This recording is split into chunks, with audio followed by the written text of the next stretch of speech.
निकाल कर आए हैं, उसके लिए मैं अपनी ओर से और पूरी जन स्वराज की ओर से आपका धन्यवाद कर रहा हूं। जैसा कि आपको पता है, मैं पिछले 15-20 दिनों से बिहार बदलाव यात्रा के संदर्भ में बिहार के सिताब दियारा से जो यात्रा हम लोगों ने शुरू की है, उसका उद्देश्य है कि जिस बिहार के सुपुत्र जेपी ने बिहार में संपूर्ण क्रांति का नारा दिया, आज से 50 साल पहले व्यवस्था परिवर्तन की बात कही, उसी बिहार में पूरे देश में उनके आंदोलन से, उनके नारों से, उनके प्रयास से परिवर्तन हुआ। कई जगह सत्ता बदली, कई जगह व्यवस्था भी बदली, लेकिन बिहार में जो 50 साल पहले स्थिति थी, कमोबेश वही स्थिति आज भी है। 50 साल पहले भी देश का सबसे गरीब, पिछड़ा, निरक्षर, पलायन और बेरोजगारी वाला राज्य बिहार था, और आज भी विकास के इन मानकों पर, गरीबी हो, शिक्षा हो, बेरोजगारी हो, पलायन हो, आज भी देश का सबसे पिछड़ा और गरीब राज्य बिहार ही है। तो पिछले 2-2.5 बरस से जन स्वराज की परिकल्पना को, प्रयास को बताने के लिए हम लोग पैदल चले, लोगों को बताया कि किस तरीके से लोग साथ में आकर एक नई व्यवस्था, एक नई राजनीतिक व्यवस्था अपने और अपने बच्चों के बेहतरी के लिए बना सकते हैं। 2-2.5 साल में पूरा प्रयास इस पर रहा है कि पहले लोग जन स्वराज के इस विचार को समझें, इस प्रयास को समझें, उस रास्ते को समझें जिससे कि वो अपना और अपने बच्चों का जीवन सुधार सकते हैं। जब 5000 से ज्यादा गांव में मैं पैदल गया, 1 करोड़ से ज्यादा लोग इकट्ठा हो गए, तो पिछले वर्ष 2 अक्टूबर को दल बन गया।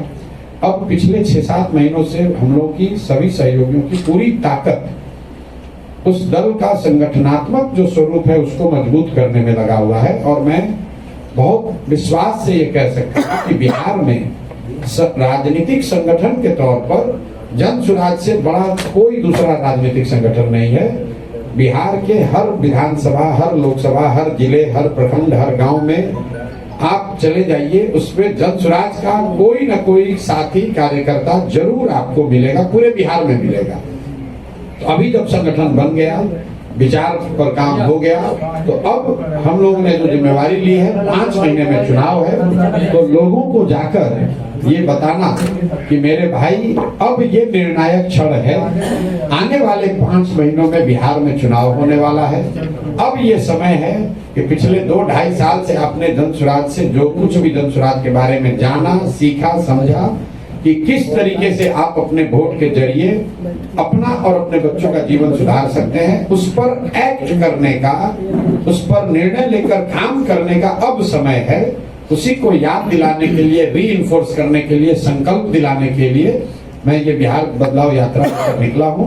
और कोशिश है कि एक पूरे 243 विधानसभा क्षेत्रों में अगले 120 दिनों में जाएं।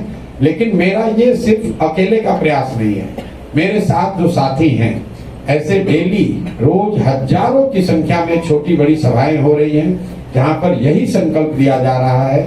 रामबली चंद्रवंशी जी हमारे बगल बैठे हुए हैं, इनके नेतृत्व में करीब आने वाले 2 महीनों में 1000 टीमें जो जन स्वराज की हैं वो गांव-गांव में जाएंगी, छोटी सभाएं करेंगी। यहाँ तथागत हर्षवर्धन जी बैठे हुए हैं जो बक्सर से हैं, और इनके पिताजी को आप जानते होंगे, प्रोफेसर के तिवारी उनके लड़के हैं, कांग्रेस का अध्यक्ष थे।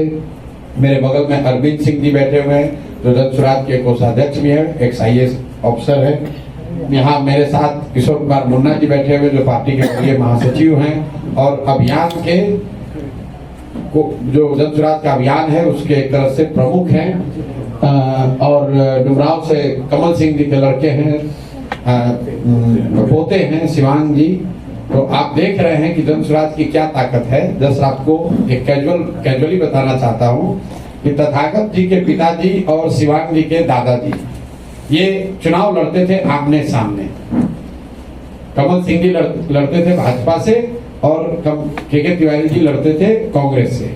आज की स्थिति यह है, जन स्वराज की ताकत यह है कि दोनों लोग जन स्वराज में हैं, क्योंकि जन स्वराज वो व्यवस्था है जिससे कि जो कोई भी बिहार में बदलाव चाहता है, एक नई व्यवस्था चाहता है, वो जन स्वराज का हिस्सा है। और यही जन स्वराज की ताकत है। हम लोग का प्रयास है कि अगले 2-3 महीनों में बिहार के गांव-गांव, घर-घर पहुंचे और लोगों को इस बात के लिए संकल्पित कराएं कि भाई तुमने सुन लिया, तुमने ये कह दिया कि जनसुराज अच्छी बात कर रहा है, प्रशांत किशोर अच्छा रास्ता दिखा रहे हैं। ये सिर्फ कहने से नहीं होगा, अब उस पर एक्ट करना होगा, उसी के अनुसार वोट करना होगा।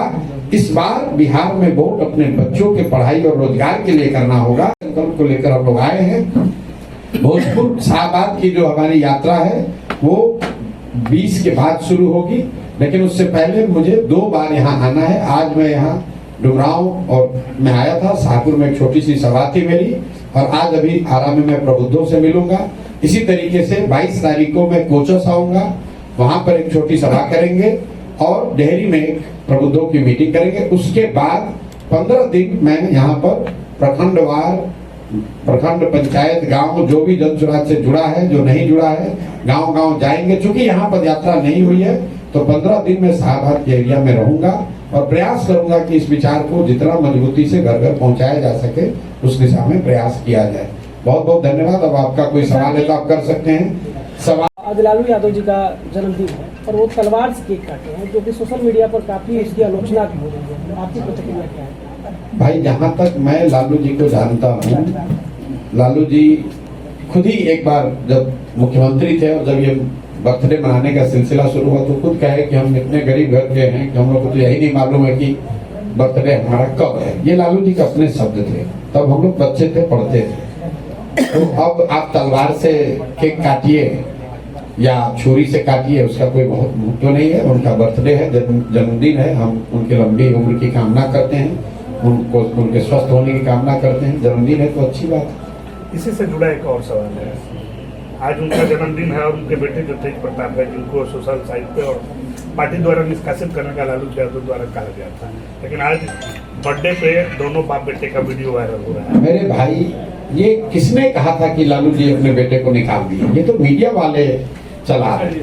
जिस दिन ये खबर आई थी, जब ट्वीट आया था, उस दिन का मेरा बयान निकाल कर देख लीजिए। उस दिन भी हम लोगों ने यही कहा था कि ये संभव ही नहीं है कि लालू जी अपने बच्चों को, अगर वो गलती भी करे तो उसको हटा देंगे। ऐसा संभव ही नहीं है। ये तो आप लोग के दिमाग में है। लालू जी अगर अपने बच्चों के गलती के लिए उनको हटाने लगे तब तो भैया पूरा सब, भाई इन्हीं के साले साधु यादव और सुभाष यादव ने 3, 4, 5 वर्षों में बिहार में पूरा जंगल राज कर दिया, तब लालू जी उनको कुछ बोले ही नहीं। तो अपने साले को कुछ नहीं बोले तो अपने बेटे को कुछ बोलेंगे? ये तो आप लोगों को लगता है कि इनको हटा दिया, इनको पकड़ लिया। वो न किसी को हटाए हैं, न किसी को रखे हैं। उनके लिए परिवार और उनके बच्चे सर्वप्रथम हैं, सबके लिए हैं। लेकिन राजनीतिक सामाजिक नजरिए से भी लालू जी अपने परिवार और अपने बच्चों से आगे बढ़कर कुछ नहीं कर सकते हैं। जो कर रहे हैं वो सिर्फ अपने बच्चों के लिए कर रहे हैं। जनसुराज में हमने ये कहा कि भाई, जो लोग कहता है कि लालू जी यादवों की चिंता करते हैं, यादवों के नेता हैं, तो खुली चुनौती दे रहे हैं। यहाँ बिहार में किसी योग्य यादव को नेता अपना घोषित कर दो राजद का, बता दो कि ये योग्य आदमी है जो यादव समाज का है, यादव समाज का ही नेता होना चाहिए, मुख्यमंत्री होना चाहिए। अगर वो योग्य आदमी है, यादव है, हम लोग बिल्कुल जनसुराज से उसकी मदद कर देंगे। लालू जी करके दिखाएं। मेरे भाई, वो किसी यादव समाज के लिए नहीं लड़ रहे हैं, किसी पिछड़े गरीब के लिए नहीं लड़ रहे हैं। लालू जी अपने बच्चे के लिए लड़ रहे हैं। और लालू जी अकेले नहीं है, कोई कुशवाहा का नेता है, कोई मांझी का नेता है, कोई पंडित का नेता है, कोई पासवान का नेता है, कोई राजपूत का नेता है। जो जिस जाति का नेता है, नेता तो अपनी राजनीति कर रहा है, अपना हित देख रहा है, अपने बच्चे का हित देख रहा है। जाति में तो हम और आप उलझे हुए, नेता थोड़ी ना उलझा हुआ है। प्रशांत जी, एक और सवाल है। आपने बताया कि आपका कुनबा लगातार बढ़ रहा है, लोग आपके साथ जुड़ रहे हैं। हमने बताया कि आपको लगता है? नहीं, आपने बताया अभी। नहीं, आपको क्या लग रहा है? बिल्कुल आपको भी लग रहा है ना? लग रहा है बिल्कुल। लेकिन आपके साथ, धन्यवाद। आपके साथ भोजपुर में मजबूत साथी आनंद मिश्रा नहीं दिख रहे। क्या उनकी भूमिका सीमित हो गई या उनका पार्टी से मोह त्याग हो गया है? पहली बात तो आनंद मिश्रा भोजपुर के नहीं है। दूसरी बात कि आनंद मिश्रा जनसुराज में थे, अभी तक उन्होंने जनसुराज को नहीं छोड़ा है। जनसुराज के युवा अध्यक्ष के तौर पर थे, उस पद को छोड़ा है और अभी वो जनसुराज में हैं। उनकी भूमिका कोई बहुत सक्रिय भूमिका नहीं है। वो अपने लिए कुछ करना चाहते हैं, स्वतंत्र हैं। बीच में गुवाहाटी गए थे। लेकिन महत्वपूर्ण बात यह है कि जनसुराज को एक किसी व्यक्ति, आनंद मिश्रा ने, प्रशांत किशोर ने, रामबली जी ने या किशोर जी ने या तथागत जी ने नहीं बनाया। प्रशांत किशोर ने भी इसको नहीं बनाया। जन सुराज की ताकत यह है कि अगर कल प्रशांत किशोर छोड़ दे तो भी अब जन सुराज खत्म होने वाला नहीं है, क्योंकि इसकी जड़ें गांव गांव में पहुंच गई। ये सोच है। हर वो व्यक्ति जो बिहार में नया व्यवस्था चाहता है, हर वो व्यक्ति जो यहाँ पर भ्रष्टाचार खत्म करना चाहता है, हर वो व्यक्ति जो शिक्षा और पलायन रोजगार की बात करना चाहता है, उसको जन सुराज में कुछ संभावना दिख रही है। हम ये नहीं कह रहे कि सब जन सुराज ही हो गया, लेकिन उसको जन सुराज में एक विकल्प दिख रहा है, एक संभावना दिख रही है। इसलिए जन सुराज अब किसी व्यक्ति पर आधारित नहीं है। धीरे धीरे आप देखिएगा प्रशांत किशोर भी पीछे हो जाएंगे, हमसे भी बहुत काफी लोग आ जाएंगे, हमसे भी काफी लोग आ जाएंगे। सर एक सवाल, 20 दिन तकरीबन हो गए सर आपको बिहार बदलाव यात्रा निकाले हुए, क्या है लोगों का रिस्पॉन्स? आप लोगों से मिल रहे हैं? मेरे भाई लोगों का रिस्पॉन्स क्या है? आप तो ANI से करीब करीब मेरी सभी सभाओं में जा रहे हैं। ANI वाले इतना तो कर रहे हैं कि भाई आप लोग आ रहे हो हमारी सभा में। बाकी आधा मीडिया को तो सरकार ने दबा रखा है कि भैया देखना है लेकिन बोलना नहीं है, नहीं तो विज्ञापन रोक देंगे। आप खुद से बताइए कि आप लोगों में क्या देख रहे हैं। ब्लॉक के स्तर पर, विधानसभा के स्तर पर किसी नेता का अगर इस तरह का आपने भीड़ देखा हो, इस तरह का रिस्पॉन्स देखा हो, तो आप हमको बता दीजिए। हम सिर्फ सभा नहीं कर रहे हैं, अपनी बात नहीं कर रहे हैं, हम तो वहां ओपन वोटिंग करा रहे हैं। लोगों से एक एक आदमी से हाथ उठवाते हैं, भाई भाई नीतीश कुमार को रखना है कि हटाना है। 80 से 90% लोग हाथ उठाकर कहते हैं कि नीतीश कुमार को हटाना है। सबके पास वीडियो, भैया आप लोग रिकॉर्डिंग अपना चला के देख लीजिएगा, हम झूठ बोल रहे तो। फिर हम ये भी पूछते हैं भाई मोदी जी कहने वोट दोगे कि नहीं दोगे, तो लोग क्या कह रहे हैं, भाई नहीं देंगे। ये भी बताया जा रहा है क्यों नहीं देना है कि भाई जब वोट बिहार का है तो फैक्ट्री भी बिहार में लगनी चाहिए। वोट बिहार का है तो फैक्ट्री गुजरात में क्यों लगेगी? और 15 साल में मोदी जी ने फैक्ट्री कहाँ लगाई है? सबको मालूम है, गुजरात में लगाई है। तो लोग कह रहे ना भैया मोदी कहने पर भी नहीं देंगे। फिर मैं ये भी पूछता हूँ, अच्छा भाई मान लो नीतीश मोदी से तुम्हारा मोह भंग हो गया, लालू जी का लालटेन चाहिए तो वही बता दो। ना भैया वो तो नहीं चाहिए। तो लोग तो खुद बता रहे हैं जो बात हम लोग 2 साल से कह रहे हैं कि लोग बिहार में बदलाव चाहते हैं। करीब करीब 60% से ज्यादा लोग बिहार में बदलाव चाहते हैं। ये जरूरी नहीं है कि हर व्यक्ति जनसुराज चाहता है, ये हम स्वीकार कर रहे हैं, लेकिन बदलाव हर आदमी चाहता है। हर आदमी चाहता है कि आज जो व्यवस्था है, आज जो बिहार में स्थिति है वो बदलना ही चाहिए। आज जो भ्रष्टाचार की स्थिति है, कानून व्यवस्था की स्थिति है, शिक्षा रोजगार की स्थिति है, वो बदलनी चाहिए। जनसुराज आए या ना आए, भाई हम तो एकमात्र नेता हैं, जनसुराज पहला दल है जो कह रहा है कि अगर जनसुराज से गलत आदमी कोई खड़ा हो जाए तो आप उसको वोट मत दीजिए। हम लोग जिसको खड़ा करते हैं उससे अच्छा कोई दूसरा दल खड़ा कर देता है, उसको वोट दीजिए। भाई 243 तो कोई एक दल नहीं जीतेगा। बिहार जीतना चाहिए, जनसुराज जीते या न जीते। और कहीं ना कहीं लोग ये बात समझ रहे हैं कि बदलाव होना चाहिए, अच्छे लोग जीतने चाहिए। अच्छा लोग चाहे जनसुराज से लड़े या किसी दूसरे दल से लड़े, जनसुराज से हम लोग की कोशिश है कि अच्छे से अच्छे लोगों को सामने रखें। निर्णय जनता को करना है। कोई सीएम चेहरा भी होगा चुनाव के लिए? सीएम चेहरा बिहार के लड़के हैं। आप हमको क्या जानते हैं कि भैया ये जिसको चाहते हैं वो आदमी राजा बन जाता है। इस बार बिहार के लड़कों का को राजा बनाना है। बिहार के लड़कों का जो ये किस्मत में लिख दिया गया है कि ये मजदूर ही बनेंगे, उसको बदलना है। हम रोज सभा में क्या कह रहे हैं कि हमारा सपना क्या है?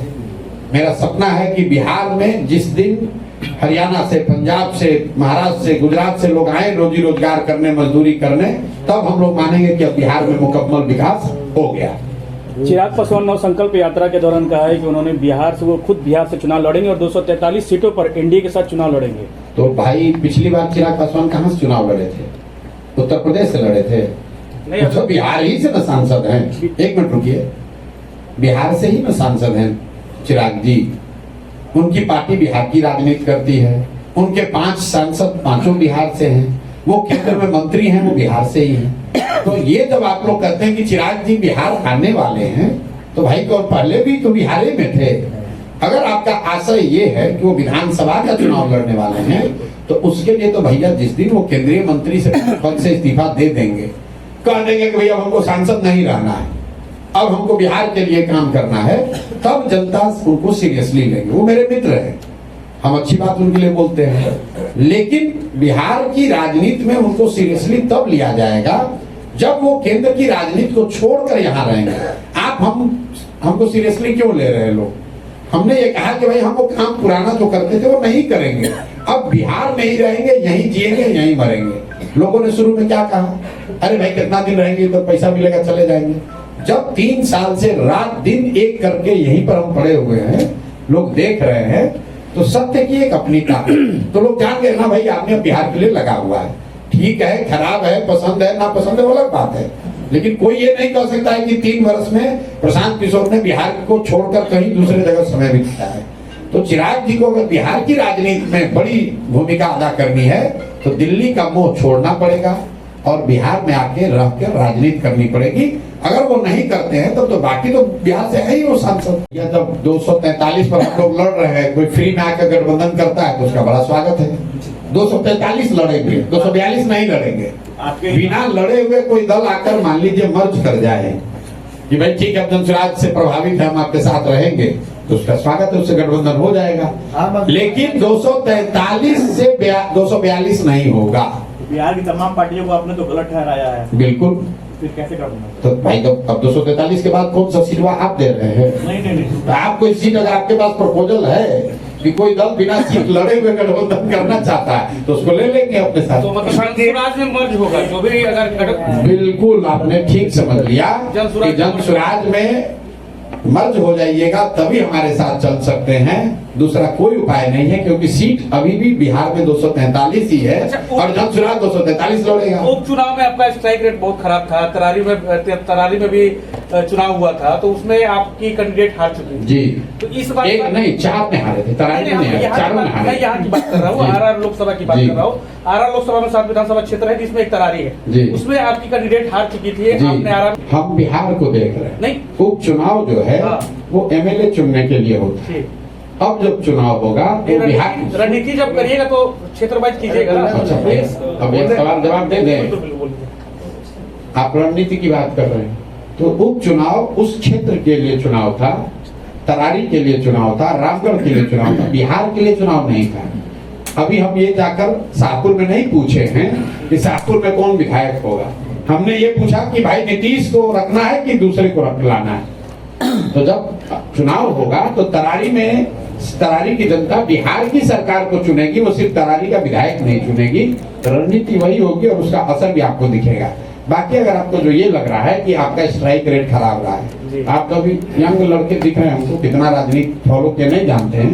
2020 कवर किया, 2020 कवर किया, 20 कवर किए। चलिए तो बहुत अच्छी बात है। भाजपा 1980 से दल है, देश का सबसे बड़ा दल है। भाजपा 1980 से दल है, देश की सबसे ताकतवर पार्टी अपने को बताते हैं, सबसे बड़ा दल है, उनका प्रधानमंत्री है, हर कितनी जगह सरकारें हैं, कितना पैसा है, कितने कैरिस्मेटिक लीडर हैं, संघ है। भाजपा को 19.6% वोट आया था बिहार के विधानसभा चुनाव में, और 2 अक्टूबर को जो दल बना उसको 10% वोट आया उपचुनाव में। 10% वोट लेने में, इसलिए मैंने आपको पूछा, आपकी उम्र अभी कम है, जब जाके भाजपा का इतिहास देखिएगा तो भाजपा जब बिहार में आई उसको 10% वोट लेने में 20 बरस लगे थे। 20 बरस इतना आसान नहीं है मेरे बाबू कि आज दल बनाइएगा और कल आपको 40% वोट आ जाएगा। 20 बरस लगे पहला 10% वोट लेने में, और 10 से 19 करने में जीवन निकल गया है। आज तक भाजपा को 20% वोट नहीं आया है। और जनसुराज को जिस उपचुनाव की आप बात कर रहे हैं, उसी उपचुनाव के बाद एमएलसी का भी उपचुनाव हुआ जो आप भूल गए हैं, उसमें जनसुराज को 22% वोट आया है। राजद तीसरे नंबर पर है और आपके एनडीए वाले चौथे नंबर पर है। तो आप देख लीजिए कि किसकी ताकत कितनी है।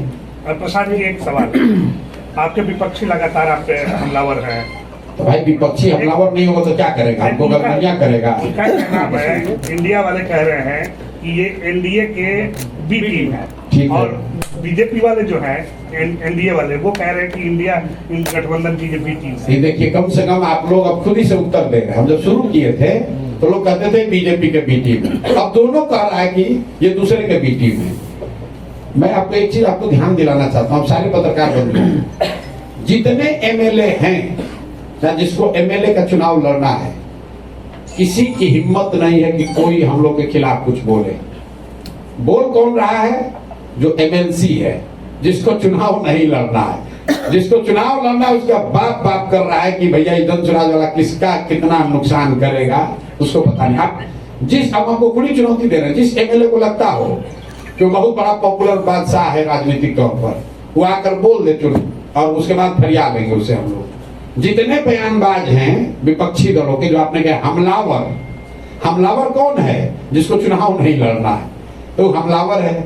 जिसको चुनाव लड़ना है उसको जमीन खिसकती दिख रही है, वो बहुत ज्यादा घबराया हुआ। साथियों को लोग फोन करते हैं कि भैया जरा देख लीजिएगा, हमारा वाला सीटवा जरा देख लीजिएगा, हमारा वाला सीटवा जरा देख लीजिएगा। और आपको मैं, आप लोग चूंकि भोजपुर के हैं तो विधायकों से जरा बयान लीजिए इस बात पर कि है हिम्मत तो जरा जनसुराज के खिलाफ बोलो कि हम जनसुराज से लड़ेंगे, कि हम जनसुराज को हरा देंगे। पप्पू यादव जब दबी जुबान से आपका नाम बगैर लिए कहे, कौन? पप्पू यादव, उनका क्या नाम? हम तो पप्पू सिंह को अब जानते हैं, जो आजकल हम लोग के राष्ट्रीय अध्यक्ष हैं और वो भी पूर्णिया से आते हैं, तो उनसे निपटने के लिए वही काफी है। अब हम अपने आप को मुक्त कर लिए हैं इनसे।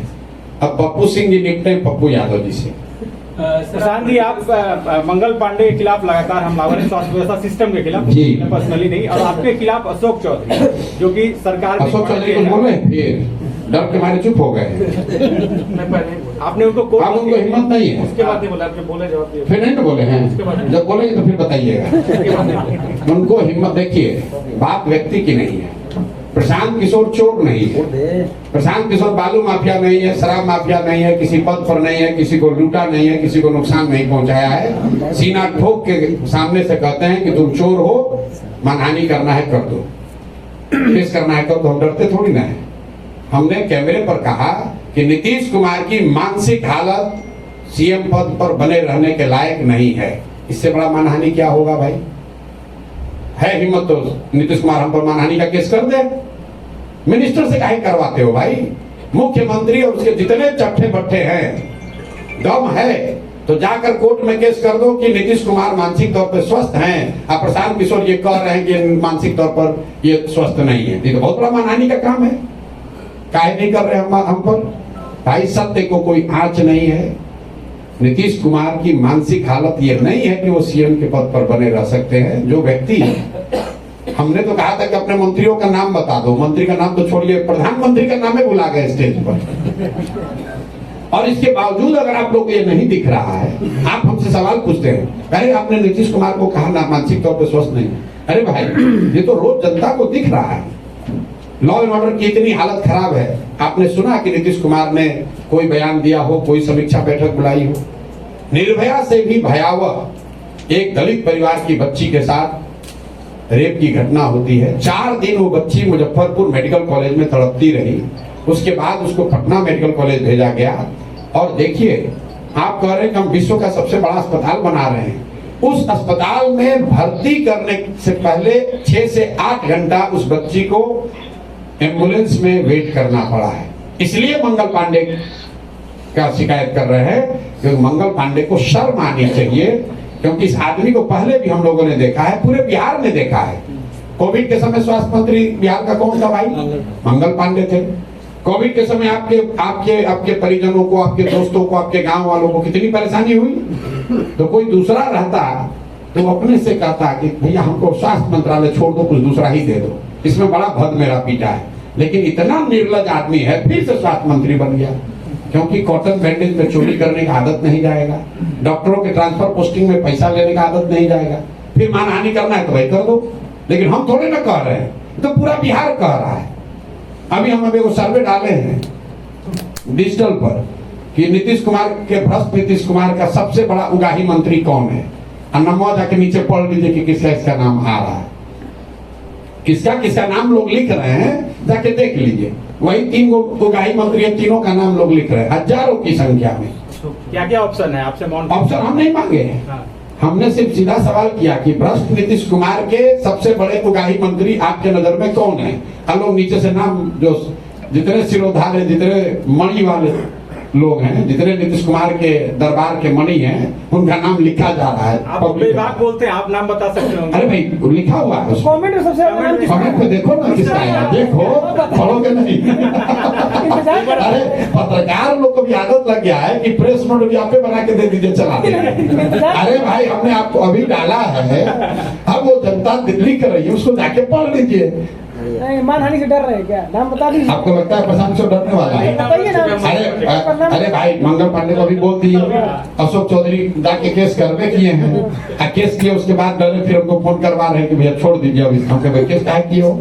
तीसरा प्रशांत जी, एक संगठन को लेकर सवाल है। आपके संगठन ने अभी 7 महीने का टर्म पूरा किया है। 2 अक्टूबर को आपकी पार्टी की स्थापना हुई थी।